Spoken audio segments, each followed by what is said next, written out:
Are you trying to establish your brand as a thought leader? Start a podcast, invite industry experts to be guests on your show, and watch your brand become the prime resource for decision makers in your industry. Learn more at sweetfishmedia.com. You're listening to B2B Growth, a daily podcast for B2B leaders. We've interviewed names you've probably heard before, like Gary Vaynerchuk and Simon Sinek, but you've probably never heard from the majority of our guests. That's because the bulk of our interviews aren't with professional speakers and authors. Most of our guests are in the trenches leading sales and marketing teams. They're implementing strategy. They're experimenting with tactics. They're building the fastest growing B2B companies in the world. My name is James Carberry. I'm the founder of Sweetfish Media, a podcast agency for B2B brands, and I'm also one of the co-hosts of this show. When we're not interviewing sales and marketing leaders, you'll hear stories from behind the scenes of our own business. We'll share the ups and downs of our journey as we attempt to take over the world. Just kidding. Well, maybe. Let's get into the show.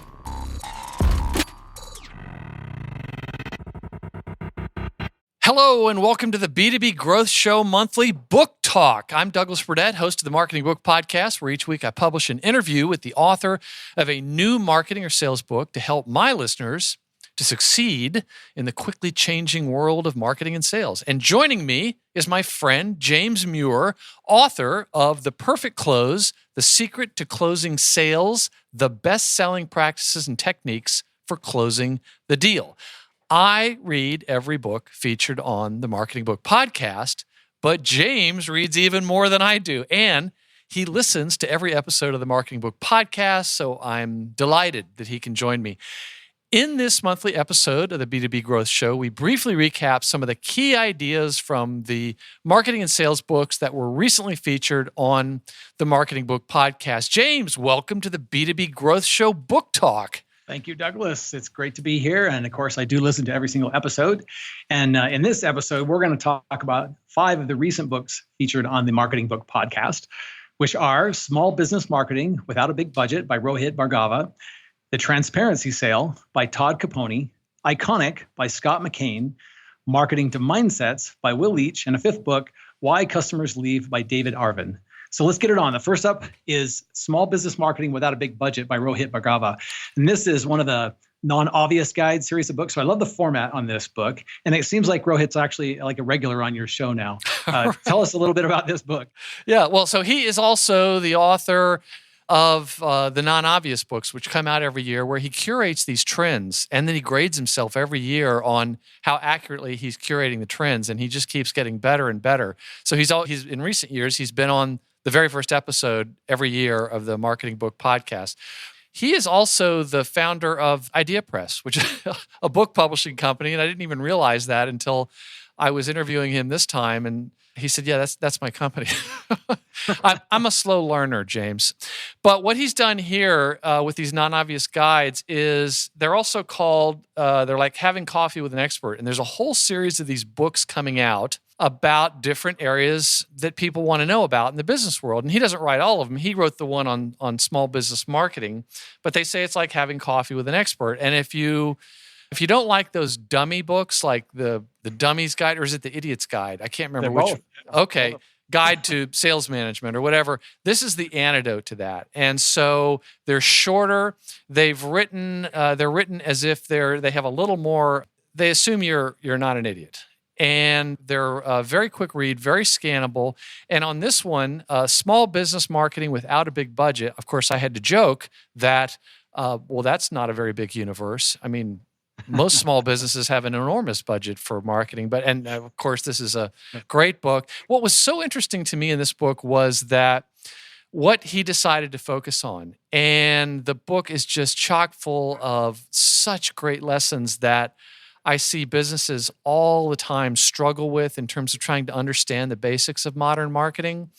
And the dirty little secret about the book, as I said to him, is that this book also applies to Fortune 500 companies.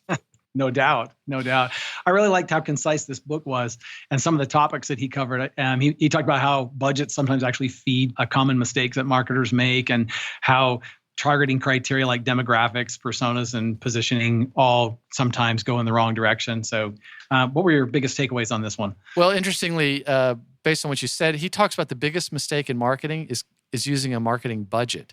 Now, I know that sounds like blasphemy or whatever, but he's saying, no, you shouldn't start with a marketing budget. You should start with a marketing objective. What are you trying to accomplish? Because very often, you might not need as much budget if you could just figure out what you're trying to accomplish. But there was just so many great things in there.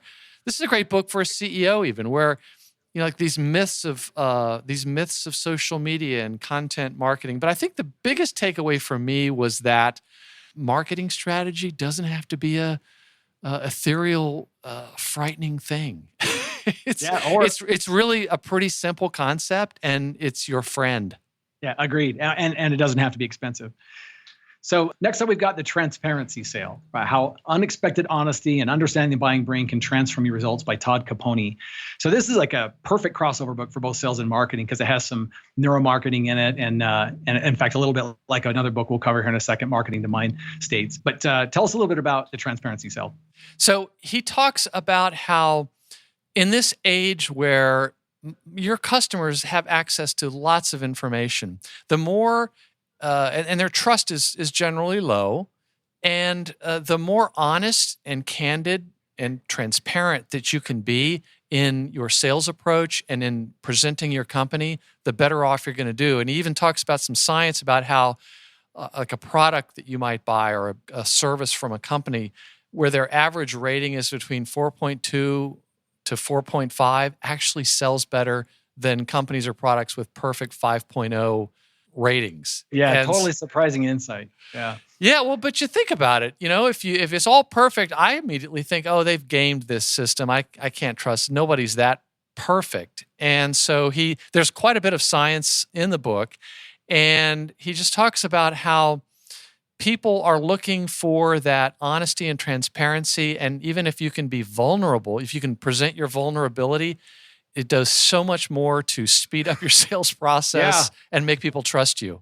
Yeah, that was surprising. Our brains are wired to use emotion to make decisions, and that more trust equals less homework that they do. So I thought this whole book was very refreshing and very cool. That I thought it aligned with my natural inclination to be transparent. So your favorite parts of this book? I just think that the whole concept of stop trying to BS people. Just be honest. And let's say you are perfect. I'm sure there's some listeners out there that are working for a perfect company or have a perfect product. Just try to find something that makes you seem more human and straightforward. Yeah, but I don't think anyone will have a problem not being perfect. Right. But just say, this is what we're working on. But it's sort of like it reminded me of when I was in the Army, a little ninja trick here. When you were being inspected for something or some aspect was being inspected, you would purposefully put something out of order that was almost insignificant, and the inspector would find that first and feel like, oh, okay, so I've done my work here. I can move on. You see what I'm saying? Yeah, absolutely. It works through airport security too, by the way. Oh, nice. Yeah, that's great. Yes, I thought this was a great book, and with a surprising insight that we don't have to be perfect. So next up, we have Iconic: How Organizations and Leaders Attain, Sustain, and Regain the Ultimate Level of Distinction by Scott McKain. Now, Scott's an amazing speaker in addition to being an author. So tell us a little bit about Scott and this book. Well, Scott is a great example of my theory that some of the very best books that are written these days, and certainly the ones on the Marketing Book Podcast, are often by public speakers because they're like a comedian that tests their material over the years on the road. And they do so well writing books because they know what works and they know about cadence and keeping the story moving. So he had written in the past about distinction, and he explains in his book that there's sort of a stairway to heaven. If you can envision this sort of pyramid or whatever, the lowest level, there's a certain sameness that everyone has. And unfortunately, a lot of companies strive to be so similar to their competition. And then the next thing up in this stairway to marketing and sales success is differentiation. And then Above that is a certain level of distinctiveness. And he argues in this book that it's no longer just about being distinctive. You have to be iconic. And he gives examples of companies, big and small, that have achieved a certain iconic status.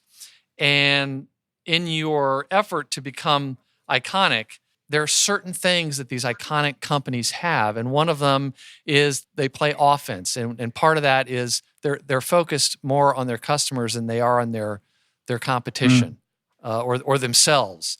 And he even he argues a bit with Simon Sinek's theory, which had great books, of course, but find your why. And he explains, no, you actually need to get your how squared away. And he talks about you have to get the promise and the performance just right with your customers. And then he talks about how you should kind of stop selling, but that doesn't mean you stop selling. But he's talking about how, again, people are armed with lots of information. They want to be helped. They want to be guided. They don't want to be sold to. And that's a chronic mistake that so many companies make. And just two others that he talked about in the book. One of them is he calls it going negative, but he says the iconic companies think about what really irritates their customers, not just from that company, but what drives them nuts. So, of course, you think about like catching a taxi in the old days. You never knew if it was going to come. You didn't know what it was going to cost.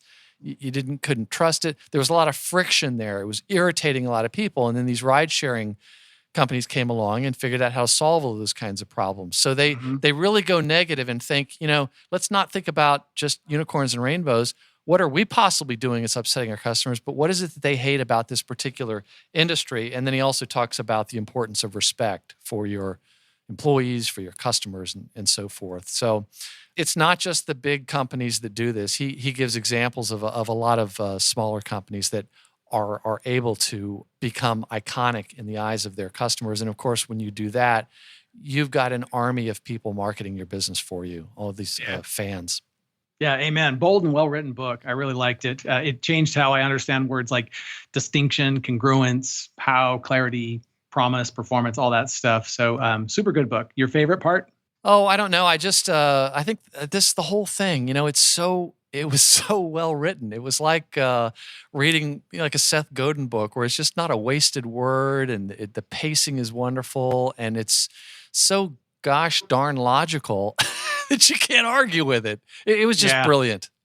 Very, very well written book, dynamite. All right, well, our next book is Marketing to Mind States, the practical guide to applying behavior design to research and marketing by Will Leach. And man, I really love this book. It's behavioral economics made practical for sales and marketing. So tell us a little bit about Marketing to Mind States. So Marketing to Mind States, in a nutshell, most of what goes on in our brain is in the subconscious. And we don't even know what's going on there, but it has enormous influence. In other words, you may have heard people buy it for emotional reasons and they back it up for rational reasons, right? So what he's talking about here is don't try to go to customers through marketing or sales or whatever by using logic. First, figure out where they are from an emotional standpoint, where they are from this subconscious mental standpoint, and then don't waste your time on these other things. So in other words, zero in on where they are from an emotional standpoint, and you'll be much more effective at speaking to what their true motivations are, or at least pushing them in that direction. So there's 18 different mind states, and don't let that scare you, because it's really, it's two camps, and then there's basically 9 motivations that most all humans have, particularly in a marketing and sales standpoint.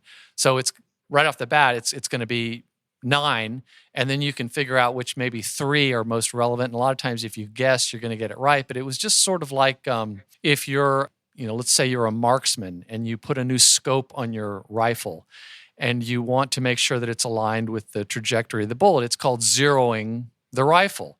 Mm-hmm. And what you want to do is you want to put it on there as carefully as you can at first, in order to, when you shoot at the target, you want to at least get the bullet on the paper so that you can then start to make adjustments.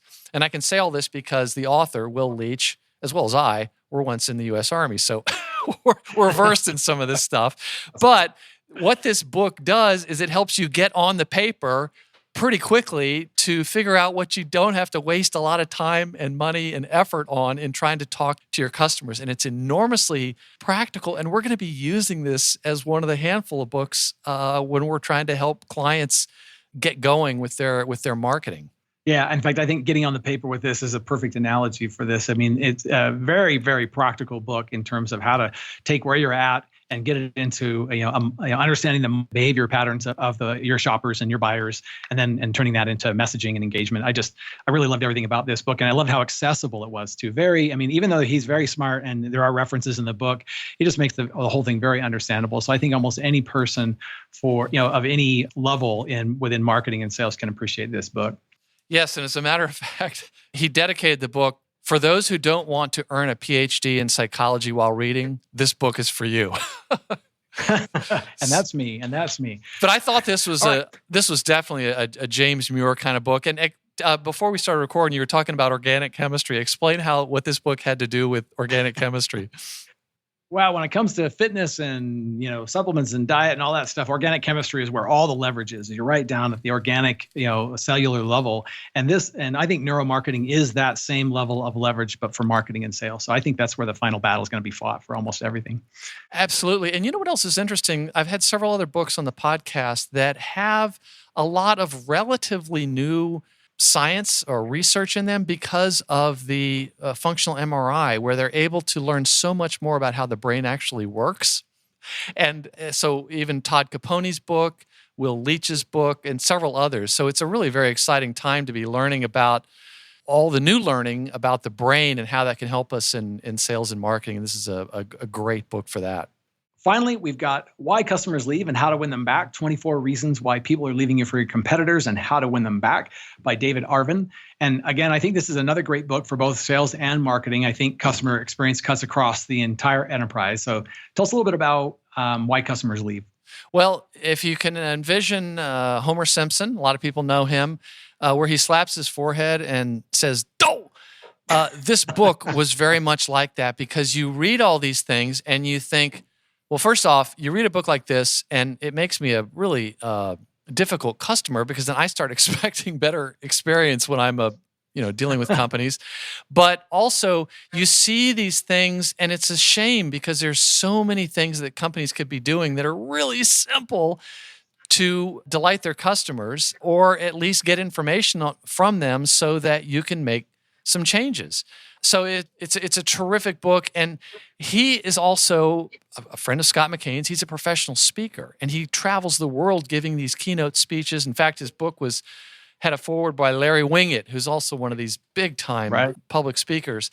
And it was just, it was so much in there about sort of the attitudes that are hurting your business. And I think it also, in many instances, he's reminding people that your customers have a megaphone. They now have the ability to tell the world, and you've got to understand that and stop thinking that if you're irritating your customers, that not many people are going to find out about it. Yeah, you're not going to be able to bury it. In fact, I thought it was scary how common all of these different examples of poor customer service were. And I mean, you kind of, in a way, you walk away from the book a little bit upset about how common it is, and then your radar is turned on to it. So when you go out and experience something out there in the world, you're like, wow, this is happening to me right now. Yeah. Right. So it's a terrific book. And also the concept that you've touched on about some of these other books is that the experience you give to your customers, and I mean that throughout the sales process, when they become a customer, and then after they're a customer, that is your most powerful marketing. So that's why more and more companies are starting to realize that they have to proactively engineer a better experience for their customers. So you think of some company like Southwest Airlines or Disney or any number of, there's a lot of people that have companies in their local area that have figured this out. My HVAC company, where I live, they figured this out, and they are always doing a little bit more to try and think about how they can reduce friction for their customers and make them feel listened to. And it's very, very important. And it's not the same as customer support, like where people come to you after they've got a problem. This is about, think mystery shopping. What could we be doing to make for a better experience for our customers? Yeah, and I agree with that, by the way. It's a little more proactive right? What can we do to make ourselves, referable and get that word of mouth out? Yeah. All right. Well, Douglas, that's a fantastic collection of books. What do we have coming up on the Marketing Book Podcast? So we have coming up The Referral Engine, Teaching Your Business to Market Itself by John Jantz. And referral marketing is something that people think happens sort of like the rain. It just sort of naturally occurs. But there's actually a system that you could be putting together to get more referrals. And spoiler alert, a lot of it has to do with being a referable company. The other one after that. Newsflash. Yes, that's right. Newsflash. Gap Selling. Getting the customer to yes, how problem-centric selling increases sales by changing everything you know about relationships, overcoming objections, closing, and price by Keenan, a sales guy. He's the first author I've had on the show who just goes by one name, like Sting or Madonna or Cher.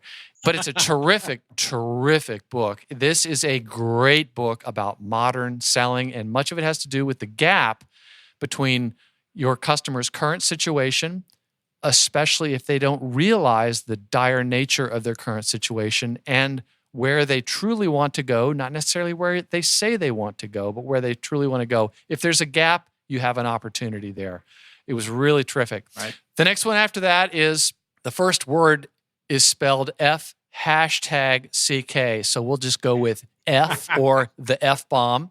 At the beginning of this episode, we will have a listener advisory, but it's F Content Marketing. Focus on content experience to drive demand, revenue, and relationships by Randy Frisch, who's one of the co-founders of Uberflip. And in that book, one of the many things he talks about is how it's not just about producing content, it has to have context. So obviously big implications for sales. And speaking of sales, another one coming up is The Art and Skill of Sales Psychology, Why Buyers and Sellers Do What They Do by Brad McDonald. Very much looking forward to that. Yes, that's gonna be a real James Muir kind of book. It's a terrific book. And that's it for this month's B2B Growth Show Book Talk. To learn more about the Marketing Book Podcast, visit marketingbookpodcast.com. And to learn more about James and his excellent book, The Perfect Close, visit Pure Muir. That's spelled PUREMUIR.com. And remember, keep learning, because these days, big learners are the big earners. We totally get it. We publish a ton of content on this podcast, and it can be a lot to keep up with. That's why we've started the B2B Growth Big Three, a no-fluff email that boils down our 3 biggest takeaways from an entire week of episodes. Sign up today at sweetfishmedia.com/big3. That's sweetfishmedia.com/big3.